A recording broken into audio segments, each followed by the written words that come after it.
Hartford, Connecticut, 1815. Captain James Riley was not a man who believed in bad luck. He believed in geometry, discipline, and the Bible. He was 37 years old. He was a giant of a man for his time, over 6 feet tall, broad-shouldered, with eyes that could cut glass. He was a master mariner. He had spent his life fighting the Atlantic Ocean. He had survived French privateers. He had survived storms. He was a man of the Enlightenment.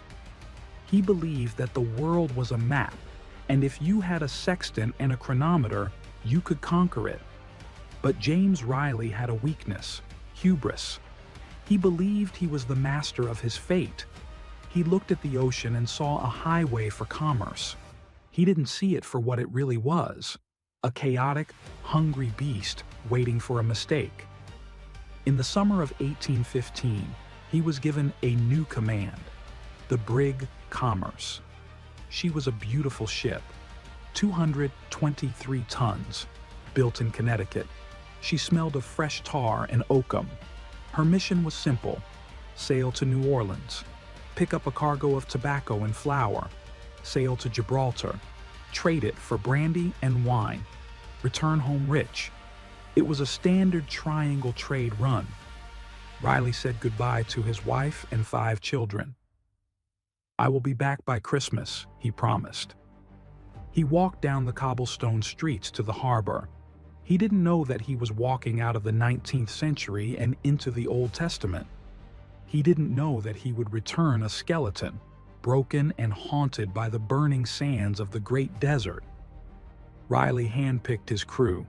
They were good boys, American boys. Archibald Robbins, a young man from Connecticut, bright, educated, hopeful. He kept a journal. He saw the world with romantic eyes.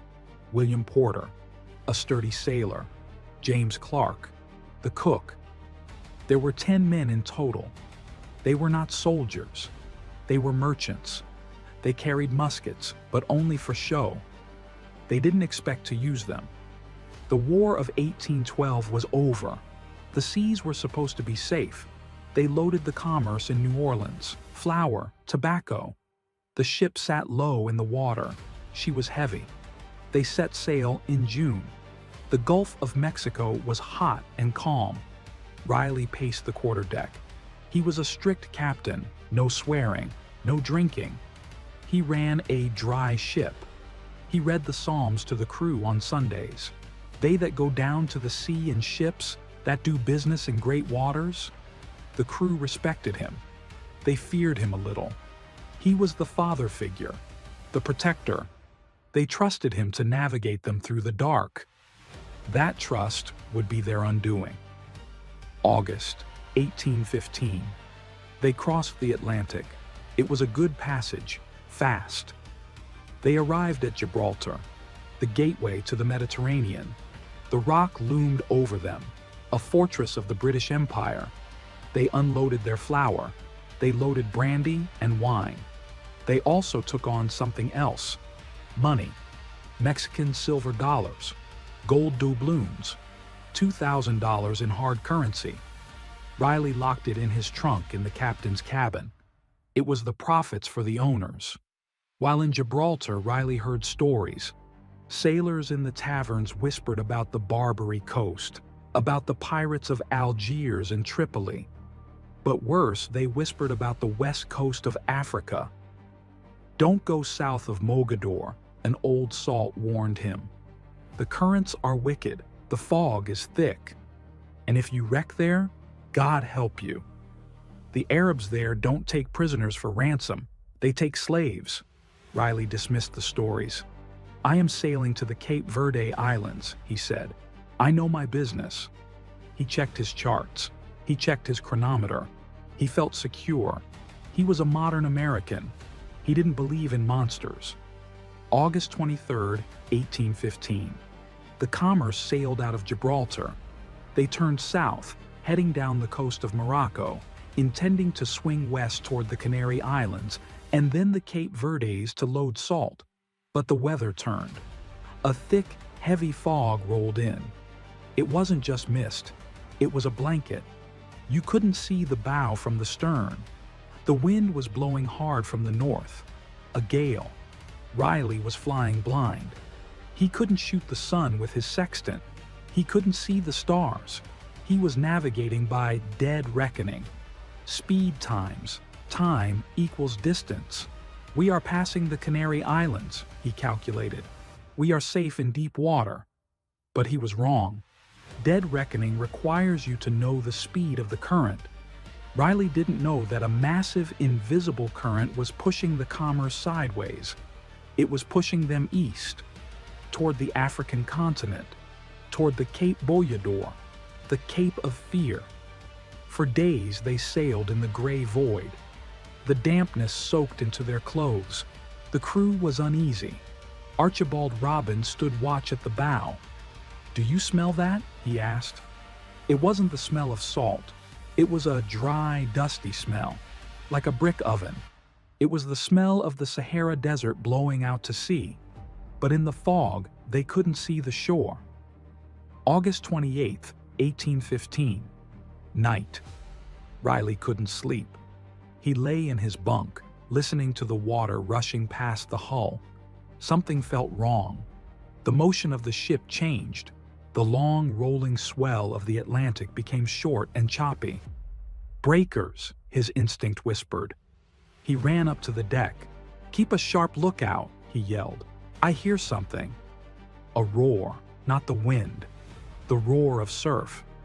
"Hard to starboard," Riley screamed. "Haul the wind." The helmsman spun the wheel. The commerce began to turn, but it was too late. Through the fog, a white line appeared. Foam. Miles of it. They weren't near an island.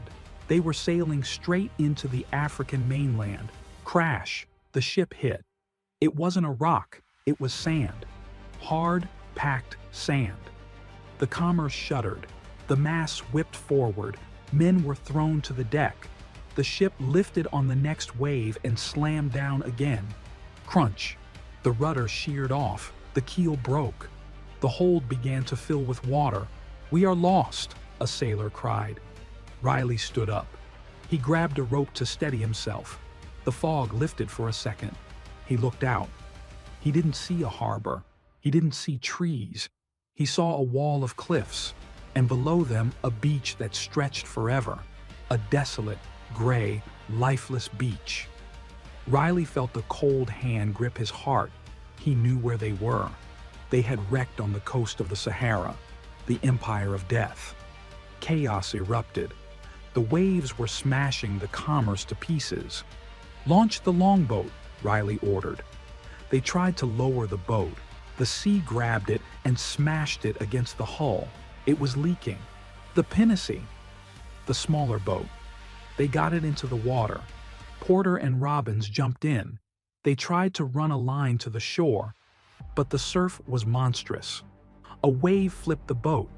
The men were thrown into the boiling water. They tumbled onto the beach. They gasped for air, crawling on the wet sand.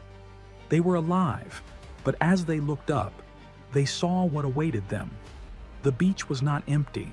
Figures were moving in the dunes. Shadows. Human shapes wrapped in rags. They were watching. They had seen the ship, and they were coming down the cliffs. Riley, still on the wreck of the ship, saw them through his spyglass. He saw their long muskets. He saw their daggers. He realized that the shipwreck was not the disaster. The shipwreck was just the delivery mechanism. The true horror was walking toward them on two legs. August 29th, 1815. The beach of Cape Bojador. The sun rose over the Sahara. It was a white, blinding light that stripped the world of color. Riley and his men were huddled on the wreck of the Commerce, which was stranded in the surf. On the beach, the figures they had seen the night before came into focus. They were men, but they looked like demons to the terrified Americans. They were the Sahrawi, the wandering tribes of the desert. They had wild hair, matted with sand. Their skin was the color of bronze. They wore rags. They carried long muskets and curved scimitars. They didn't look at the sailors with curiosity. They looked at them with hunger. They began to plunder the items that had washed ashore. Trunks of clothing, barrels of wine. They smashed the trunks open. They put on the sailors' coats, laughing. Then, they turned their eyes to the wreck. They waded into the surf. They shouted in Arabic, a guttural, harsh language that Riley didn't understand. They waved their swords. "Come down," they signaled. Riley knew they had no choice. The ship was breaking up. He ordered the men to stay on the wreck while he went to the beach to negotiate. It was the first mistake of 1,000. Riley took the pinnace, the small boat, to the shore. He met the leader of the tribe, an old man with a face like a dried apple. Riley used sign language. He tried to project authority. "I am the captain," he gestured. "Help us, and I will pay you." The old man smiled. It was not a friendly smile. He pointed to the ship. He pointed to the iron bolts holding the timbers together. Iron was more valuable than gold in the desert. The tribesmen began to set fire to the commerce. They wanted to burn the wood to get the iron. The smoke rose black and thick, blotting out the sun. Then the violence started. They grabbed Riley. They held a dagger to his chest. They stripped him of his coat. They took his watch. They signaled that they would kill him if the men on the ship didn't send the money. Riley shouted to the ship, "Send the money bucket." A sailor, Antonio Michel, brought the bucket of silver dollars to the beach. The tribesmen grabbed the money. They fought over the coins, spilling them into the sand. In the confusion, Riley saw his chance. He punched the man holding him. He ran into the surf. He dove into the waves and swam back to the wreck. But Antonio Michel was slow. Riley looked back. The tribesmen surrounded Antonio. They struck him with a scimitar. Antonio fell. The last thing Riley saw was the tribesmen dragging Antonio's body behind a sand dune. He never saw him again. The captain had escaped, but he had paid for his life with the blood of his crewmen. The guilt would haunt Riley for the rest of his days. Night fell. The situation was apocalyptic. The commerce was burning. The flames lit up the surf. On the beach, the Sahrawi were celebrating, waiting for the ship to disintegrate so they could harvest the rest of the crew.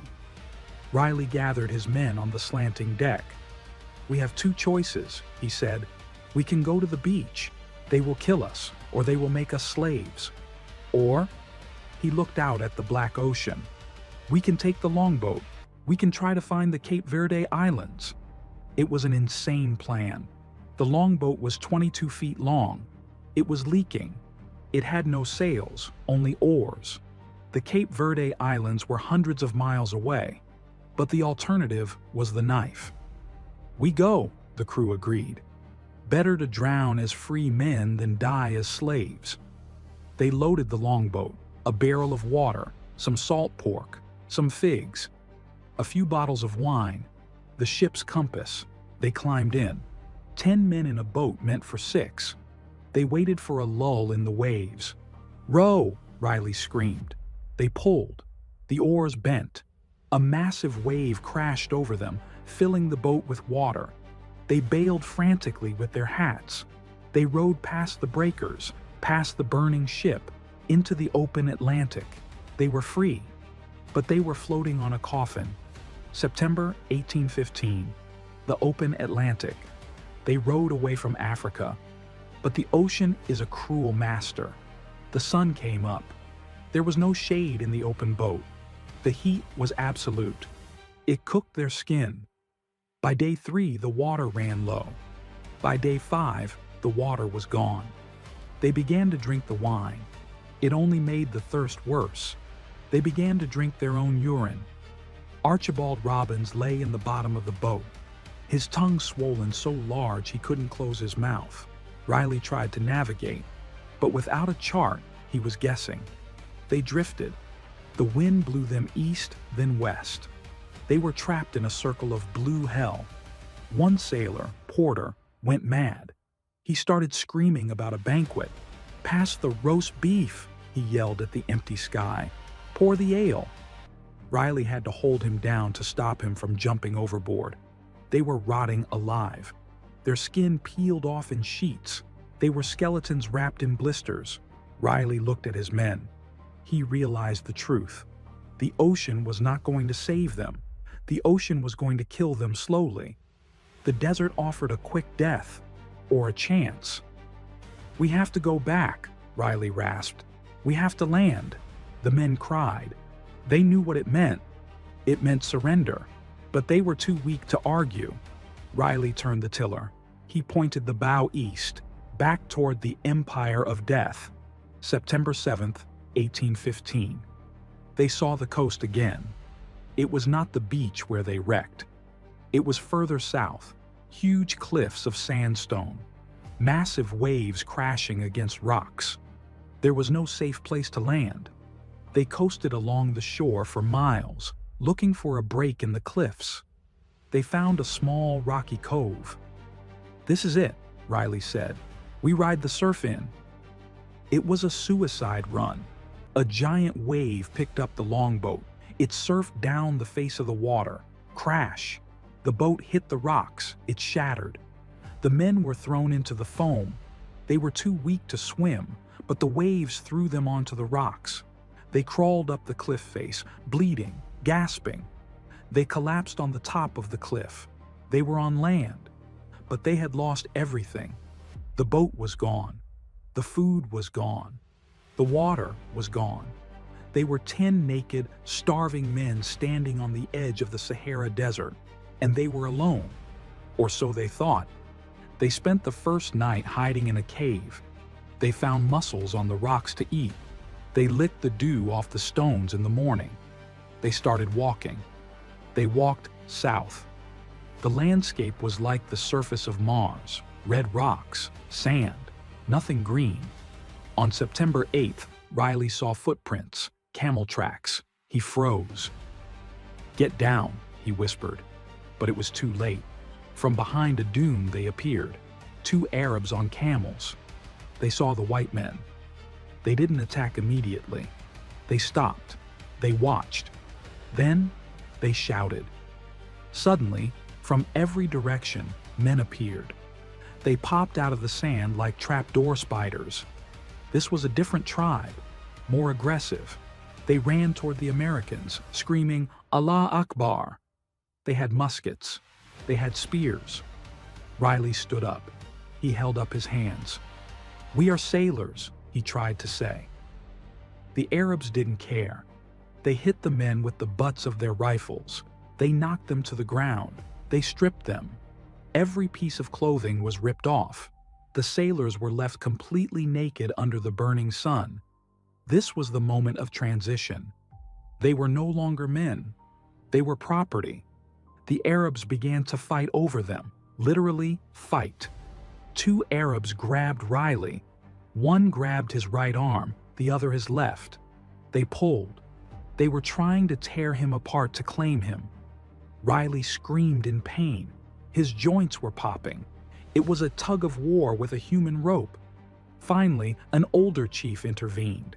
He slashed the air with his scimitar. He claimed Riley. Other sailors were claimed by other warriors. The crew was separated. Archibald Robbins was dragged away by a young warrior. The cook, James Clark, was taken by another. They looked at each other with terror. "Captain!" Robbins screamed. Riley couldn't help him. Riley was lying in the sand, a foot on his neck. The chief leaned down.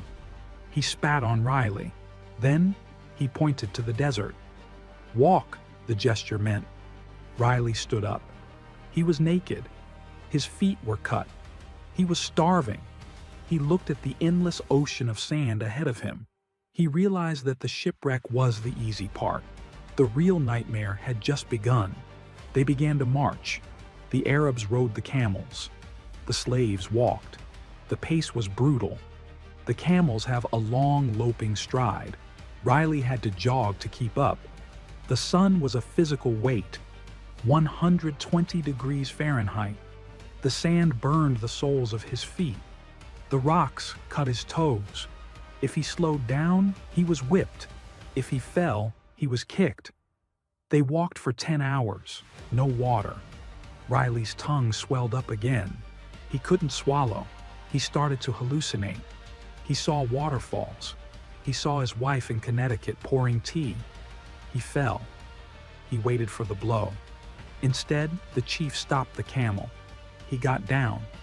He urinated into a wooden bowl. He handed the bowl to Riley. "Drink," he signaled. Riley hesitated. The instinct of civilization fought against the instinct of survival. Survival won. He drank. It was warm, salty, and foul, but it was liquid. He handed the bowl back. The chief laughed. "Now you're mine," the laugh seemed to say. "You're a creature of the desert now." Nightfall. They arrived at the camp. Tents made of camel hair. Black tents, low to the ground. Women and children came out to see the prize. They had never seen white men before. They touched Riley's skin. They pulled his hair. Some of the children threw stones at him. The women spat. "Christian dogs," they hissed. Riley and his men were thrown into a pen with the goats. They were given nothing to eat but a few dried insect husks. Riley curled up in the dirt. He shivered. The desert is an oven by day, but a freezer by night. He looked up at the stars, the same stars that shone over Hartford. He prayed, "Lord, let me die tonight." But death did not come. Instead, the sun rose again, and with it, the realization that he was about to enter the deepest circle of hell. He was about to be sold. September 1815, the deep desert. The crew of the Commerce was broken apart. They were taken to a desert encampment to be traded. It wasn't a market with stalls. It was just men sitting on blankets, haggling over livestock. And the Americans were less than livestock. A camel was worth something. A Christian slave who didn't know how to herd goats was useless. Riley watched as his men were sold off one by one. Archibald Robbins, the young romantic, was sold for a blanket and some dates. Porter, the sailor, was traded for 2 camels. They looked at Riley as they were dragged away. "Captain," they cried, "don't let them take us." But Riley was powerless. He was himself sold. His new master was an old, cruel man who wanted him to tend camels. Riley was separated from the main group. He was alone. He spent his days walking behind the camels under the white sun. He had no shoes.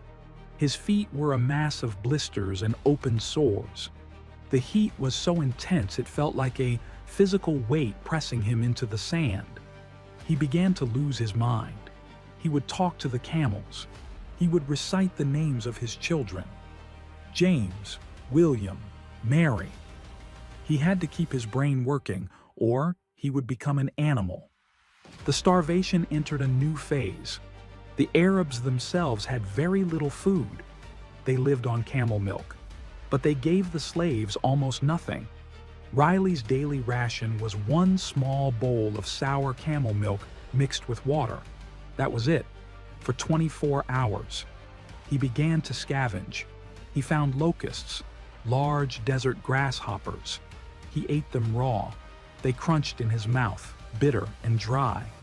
He found the bones of a dead camel in the sand. The bones were bleached white by the sun. They had been there for years. Riley picked them up. He gnawed on them. He ground them between his teeth to get a tiny bit of calcium. He was eating dust. His body began to consume itself. His muscles wasted away. His stomach distended. He weighed, by his own later estimate, about 90 pounds. He was 6'1". He looked like a monster. His eyes were sunken deep into his skull. His ribs stuck out like the hull of a wrecked ship.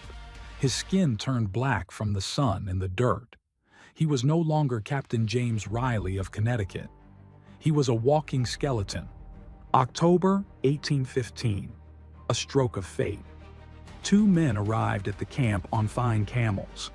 They were not Bedouin warriors. They were merchants. They wore cleaner robes. They carried muskets with silver inlays.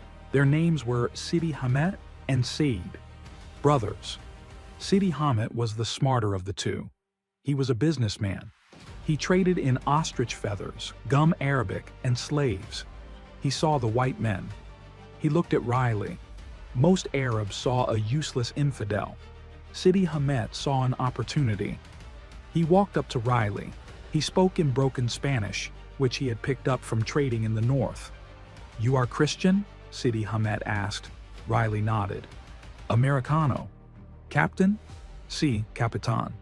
Sidi Hamet looked at Riley's hands. They were soft, or had been, not the hands of a laborer. "If I buy you," Sidi Hamet asked, "what will you give me?" This was the moment, the pivotal second that would decide whether Riley lived or died.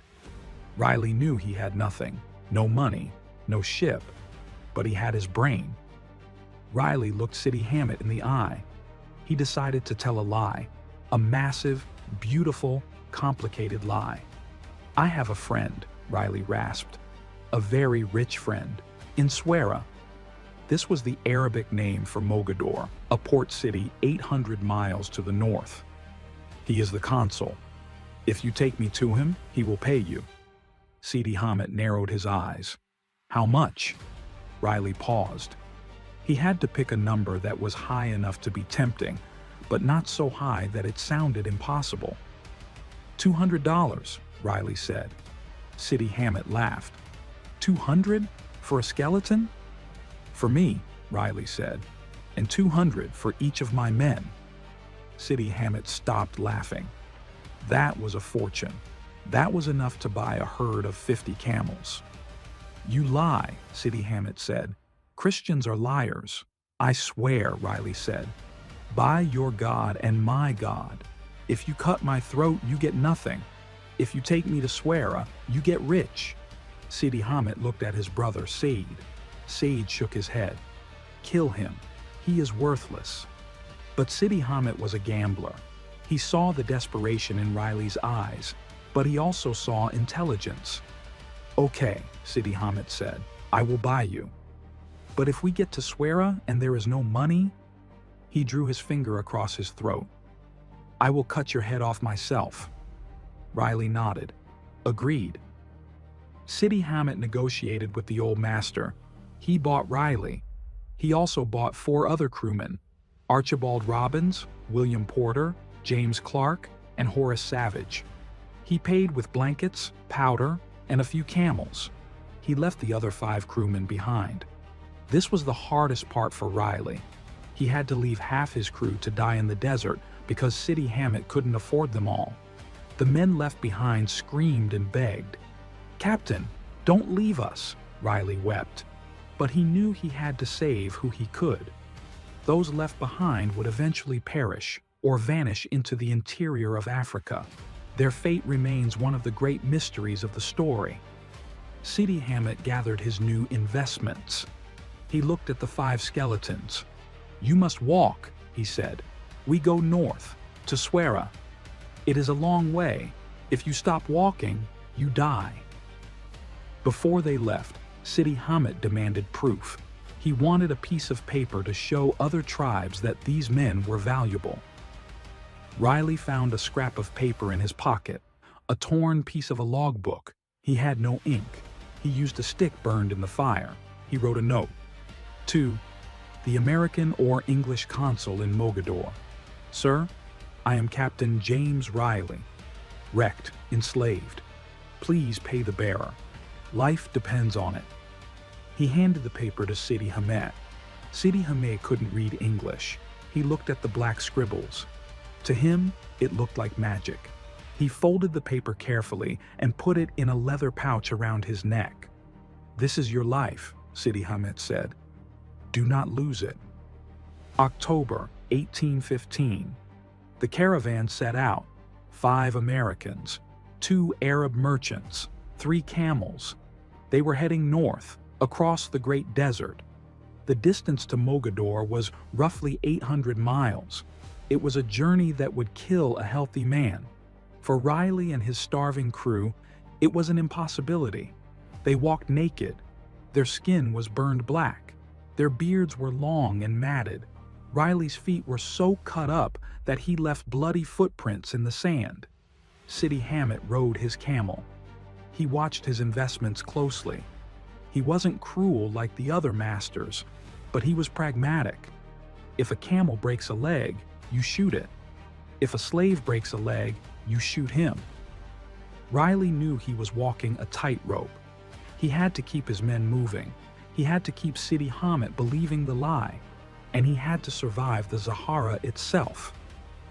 3 days into the march, the horizon turned brown. The wind picked up. A simoom, a poison wind. The sandstorm hit them like a solid wall. It stripped the skin off their faces. They had to lie down behind the camels. They covered their heads with their arms. The sand buried them. For 6 hours, they lay there, unable to breathe, unable to see. Riley thought, this is the end. We will be buried here. But the storm passed. They dug themselves out. They were alive. But the landscape had changed. The dunes had moved. The track was gone. Sidi Hamet looked around. He looked at the sun. He pointed north. Yallah, let's go. Riley stood up. His legs trembled. He looked at Archibald Robbins. The young man was crying. I can't make it, Captain, Robbins whispered. Riley grabbed his arm. You will make it, Archie, Riley said fiercely. There is brandy in Sahara. There is bread. There are beds. Walk for the bread, Archie. Walk for the bread. November 1815, the Atlantic coast of the Sahara. The march north was a descent into animalism. They followed the coastline, walking on the high cliffs above the ocean. They could see the water, millions of gallons of it, but they couldn't drink it. It was salt. Their thirst became a madness. They had no fresh water. The wells were dry. Sidi Hamet rationed the camel milk, but he saved most of it for himself and his brother.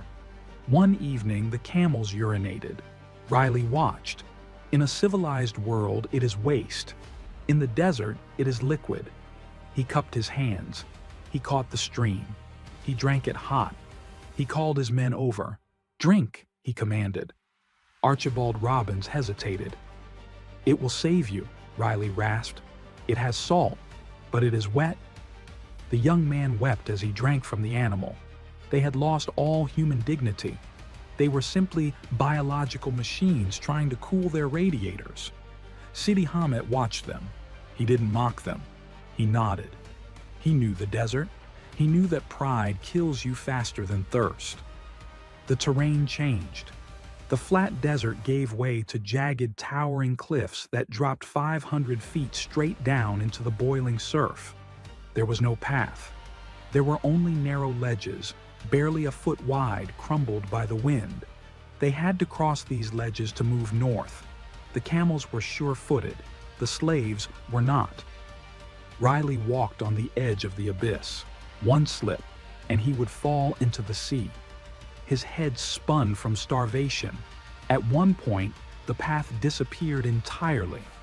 They had to crawl on their hands and knees across a rock face. Riley looked down. He saw the waves crashing against the rocks. He felt a strange urge to let go, to just lean forward and fall. It would be so easy. It would be over in 10 seconds. He looked back. He saw Robbins crawling behind him. Robbins looked at him with eyes full of trust. "Don't fall, Captain," Robbins whispered. That trust was the only thing holding Riley to the rock. He dug his fingers into the sandstone. He pulled himself forward. He crawled for an hour, inch by inch, suspended between the desert and the deep blue sea. The tension between the masters was growing. Said, the brother of Sidi Hamet, was a violent man. He believed Riley was lying. Every night, Said would argue with Sidi Hamet. "These Christians are worthless," Said shouted. "They are slowing us down. The camels are tired carrying them. Let's kill them, or sell them to the next tribe." Sidi Hamet defended his investment. No? The captain has a friend? The consul? We will be rich, Said laughed. There is no consul. He is tricking you. One night Said pulled his musket. He aimed it at Riley's head. Tell the truth, Said screamed.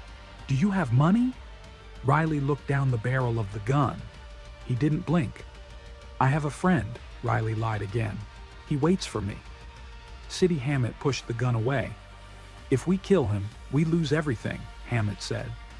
We go on. But if we get to the city and there is no money, he looked at Riley. I will let Said kill you slowly. Late November, they reached the Wadi Dra, the dry riverbed that marked the psychological border of the true desert. North of here, there were settlements. They camped in a small depression. Sidi Hamet came to Riley. We are close, he said, but we cannot take you into the city. We are Bedouin. The city people hate us. We must send a message. This was the moment of truth. If Riley couldn't produce a buyer, the journey ended here. Sidi Hamet produced a small scrap of paper. It was dirty, crinkled. He produced a reed pen and a small vial of ink made from charcoal and gum. Write, Sidi Hamet commanded. Write to your friend. Riley took the paper. His hands were shaking. His fingers were stiff claws. He realized that this piece of paper was the most important document of his life. Who should he write to? He didn't know anyone in Mogador. He didn't know if there was an American consul or an English consul. He had to guess. He had to write a letter to a stranger, begging for his life. Riley sat in the sand. He composed the letter in his mind first. It had to be perfect. It had to convey the urgency, but it also had to promise payment. He began to write, to the English, French, American, or Spanish consuls in Mogador. Sir, I beg your bold humanity. He described the wreck. He described the suffering. Then he made the promise. This man, Sidi Hamet, has saved us. He demands money. I implore you to pay him. I will repay you with my life's labor. If you do not pay him, he will cut our throats. He signed it. James Riley, master of the brig Commerce. He hesitated. He needed something more, something to bind the stranger to him. He added a Masonic symbol. Riley was a Freemason. He hoped that perhaps the consul might be a brother, but even if he wasn't, he hoped he was a Christian. He handed the paper to Sidi Hamet. This is it, Riley said. This is the key. Sidi Hamet looked at the paper. He couldn't read a word, but he felt the weight of it. Sidi Hamet hired a messenger, a young Arab with fast camels. Take this to Suera, Hamet ordered. Give it to the Christian consul. Bring back the answer. The messenger took the paper. He tucked it into his turban. He mounted his camel and rode north. Riley watched him go. That tiny white speck disappearing into the dust was his last hope. Now the waiting began. It takes 3 days to ride to Mogador. 3 days back, 6 days. 6 days of sitting in the sand with Said, the brother who wanted to kill them. 6 days of hunger. They had almost no food left. Riley lay in the tent. He counted the hours. He imagined the messenger losing the letter. He imagined the consul reading it and throwing it away. Why would a consul pay $1,000 for strangers, he thought. It's a fortune. Doubt began to eat him alive. 6 days passed, no messenger. 7 days. Said began to sharpen his knife. He is not coming, Said grinned. Tomorrow we kill them. Sidi Hamet looked worried. He sat apart, staring at the horizon. 8th day, morning. Riley was resigned. He gathered Robbins and the others. We die today, he whispered. Make your peace with God. They held hands. They prayed. Then a shout. A cloud of dust on the northern horizon. A rider, not a camel. A horse. A horse meant civilization. The rider galloped toward the camp. He was an Arab, but he was dressed in fine clothes. He pulled up his horse. The sand sprayed. He jumped down. He walked straight to Riley. He didn't hit him. He didn't spit. He bowed. "Capitan?" he asked. Riley nodded. The man reached into his saddlebag. He pulled out a letter. He handed it to Riley. It was sealed with wax. Riley broke the seal. His hands were trembling so violently he ripped the paper. He saw English handwriting. "My dear suffering brother." Riley couldn't read the rest. His eyes filled with tears. He collapsed into the sand. He sobbed. The letter was from a man named William Wilshire, the English consul. He had sent food. He had sent clothes. And most importantly, he had sent the promise. "I will pay every penny. Bring them to me." The gamble had paid off. The lie had become the truth. December 1815. The edge of the desert. The rider who brought the letter also brought saddlebags. He opened them on the sand. To the starving Americans, it looked like a magic trick. He pulled out biscuits, hardtack.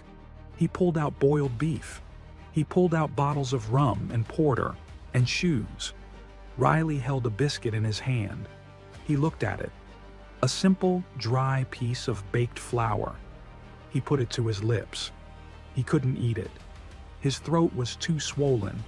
He had to soak it in water and mash it into a paste. As he ate, he wept. The crewmen, Robbins, Clark, Savage, Porter, crawled around the food like infants. Sidi Hamet watched them. He realized that the power dynamic had shifted. Yesterday, these men were cattle. Today, they were friends of a powerful consul. Sidi Hamet took a biscuit. He ate it thoughtfully. "Your friend is strong," Hamet said. "You did not lie." Riley looked at his master. "I told you," Riley rasped. "The truth is my shield." They slept that night not as slaves, but as men waiting for a carriage. The fear of death had lifted, replaced by a painful, overwhelming hope. The next morning, they moved north, but they didn't walk. The consul had sent mules. Riley tried to climb onto a mule. He fell off. He was too weak to lift his leg. The Arab messenger had to lift him like a child and strap him into the saddle. They rode for 3 days. The landscape began to change. The endless yellow sand gave way to scrub brush, then patches of grass, then a miracle, a tree, a real green argan tree, then a stream of running water. Riley stared at the water. He wanted to jump in and live in it. They saw a house, a stone house with a roof. Civilization was returning. But as they got closer to the city of Mogador, modern-day Essaouira, Riley felt a new fear. He looked at his hands. They were claws. He looked at his body. He was naked except for a rag. His skin was flaking off in scales. He was covered in lice. He was a monster. "How can I walk into a city like this?" he thought. "I am a beast." December 9th, 1815. They crested a hill. Below them lay the Atlantic Ocean, blue, cool, and majestic. And on a peninsula jutting into the sea, the city of Mogador. White walls, minarets, the flags of nations flying from the consulate buildings, the British Union Jack, the French tricolor, the American stars and stripes. Riley gasped. "Look, boys," he pointed, "the flag." Archibald Robbins couldn't speak. He just stared at the stripes. They rode down to the city gates. The gates were guarded by Moroccan soldiers. They stopped the caravan. Crowds gathered. Arabs, Berbers, Jews, and Europeans. They pointed at the 5 skeletons on the mules. "Who are they?" the crowd whispered. "Slaves from the Zahara. They look like the dead walked out of the grave." Sidi Hamet rode tall. He was the merchant bringing his goods to market. "Where is the English consul?" Hamet demanded. "Take me to Wilshire." William Wilshire was an Englishman, a gentleman, a merchant. He didn't have to help them. The United States and Britain had just fought a war, the War of 1812. Technically, they were enemies, But Wilshire didn't care about politics. He cared about humanity. He came running out of his house. He saw the mules stop in the courtyard. He saw Riley slide off the saddle and collapse into the dust. Wilshire stopped. He was horrified. He had expected sailors in distress. He found anatomy skeletons wrapped in skin. Riley looked up. "Mr. Wilshire?" he croaked. Wilshire didn't recoil from the smell. He didn't recoil from the lice. He rushed forward. He grabbed Riley in a bear hug. He cried. "Welcome," Wilshire sobbed. "Welcome, my dear brothers. You are safe. You are safe." He kissed Riley on the cheek. It was the first act of pure affection Riley had experienced in 4 months. It broke him completely. The Iron Captain, who had survived the shipwreck, the massacre, the thirst, and the march, finally shattered. He lay in the Englishman's arms and wailed. Wilshire carried them inside. He had prepared rooms, beds with white sheets, bathtubs with hot water. He ordered his servants to wash them. They scrubbed the desert off their bodies. The water turned black. Wilshire called for a doctor. But before the doctor treated them, Wilshire did something strange. He wanted to document the horror. He put them on a scale. James Riley, a large-framed man over 6 feet tall, stepped on the scale. The counterweight was adjusted. The number came up, 90 pounds. He had lost nearly half his body weight. Archibald Robbins weighed less, 40 pounds. They were medically impossible. The doctor looked at Wilshire. "Do not feed them," the doctor warned. "If they eat a full meal, their stomachs will burst. They will die." So they were fed broth, spoonful by spoonful. It was torture to eat so little when they were so hungry, but it saved their lives. The next day, business had to be concluded. Sidi Hamet was waiting in the courtyard. He wanted his money. Wilshire was a man of his word. He opened his safe. He counted out silver dollars, $920, plus the cost of the guns and blankets used in the trade. It was a massive sum. Wilshire paid it from his own pocket, hoping the American government would reimburse him later. Sidi Hamet took the bag of silver. He weighed it in his hand. He looked at Riley. Riley was sitting in a chair on the balcony, wrapped in a robe. Sidi Hamet walked up to him. It was a strange moment. This man had enslaved him. He had starved him. He had threatened to kill him, but he had also saved him. He had brought him out of the desert when others would have let him die. Sidi Hamet put his hand on his heart. "You are a good man, Captain," Hamet said, "and your friend is a prince." "I go back to the desert now," Riley nodded. "Go in peace, Sidi Hamet." He didn't hate him. He understood him. Sidi Hamet was a shark in a shark tank. He did what he had to do. Hamet mounted his camel and rode out of the city, back toward the silence of the dunes. Riley watched him go. He felt a strange emptiness. The cord was cut. Safe in the palace of the consul, Riley's conscience attacked him. He was eating broth in a soft bed, but 5 of his men were still out there, left behind with the cruel master. Riley grabbed Wilshire's hand. "We have to get them," Riley pleaded. "I cannot leave Africa while my boys are slaves." Wilshire nodded. "I have already sent agents." Wilshire hired Arab traders to go back into the desert. He gave them money. He gave them descriptions. Find the white slaves. Buy them at any price. It took months, but one by one they trickled in. Some were bought from tribes hundreds of miles away. Some had been sold multiple times. But tragically, not all made it.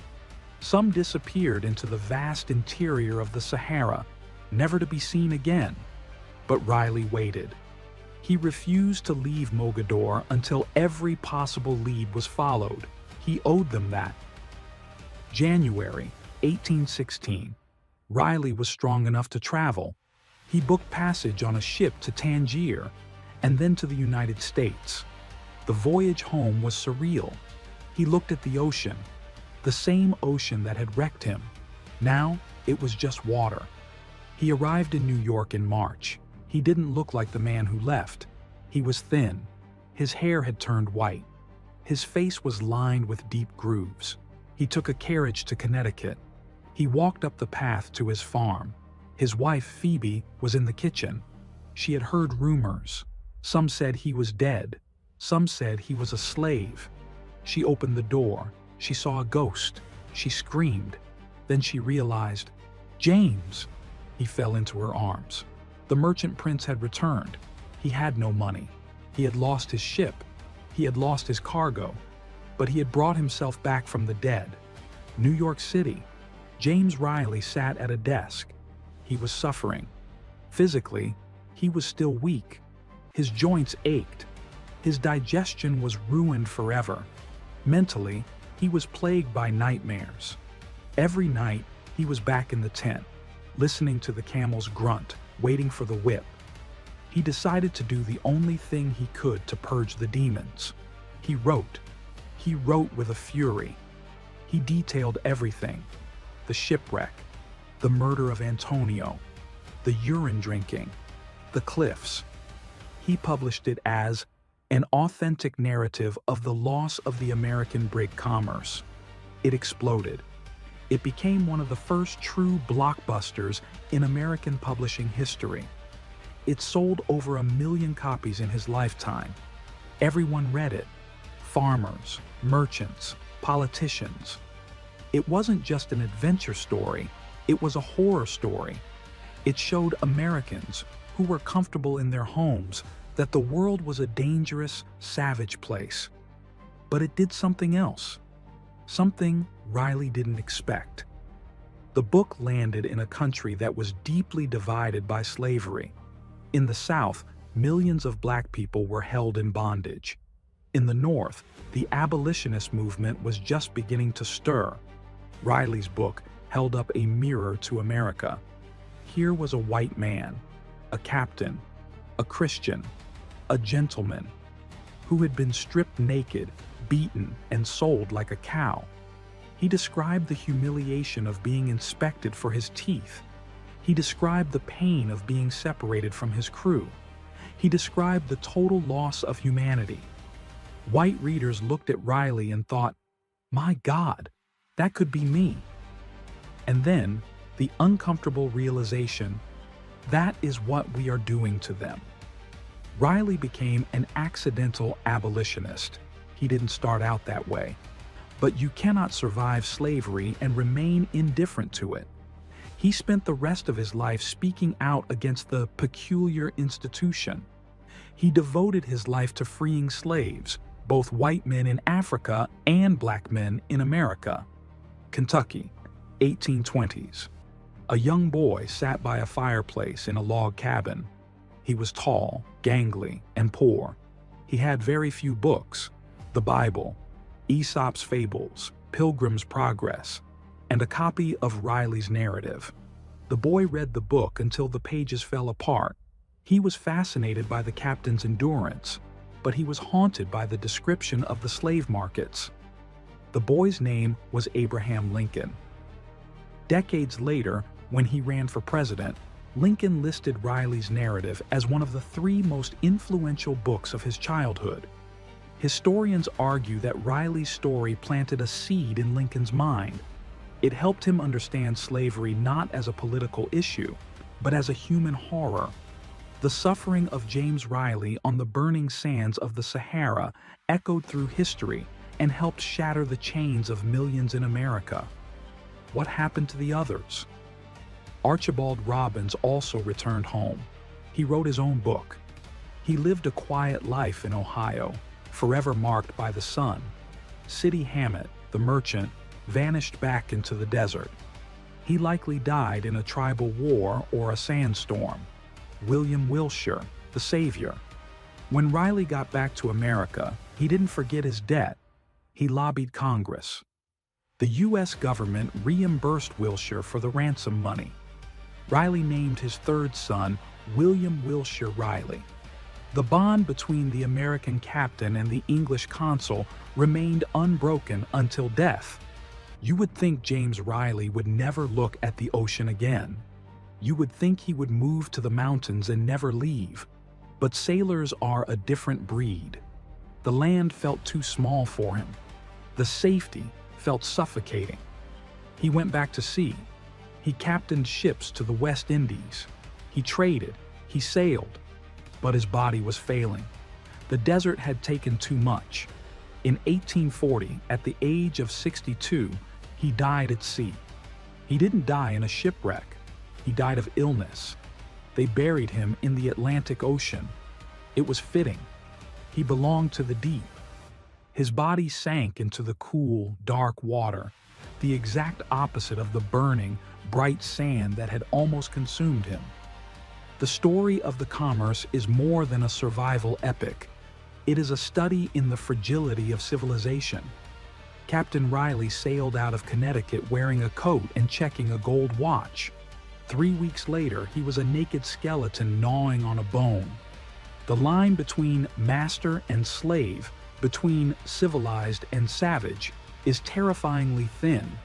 It can be erased by a fog bank, by a current, by a single mistake.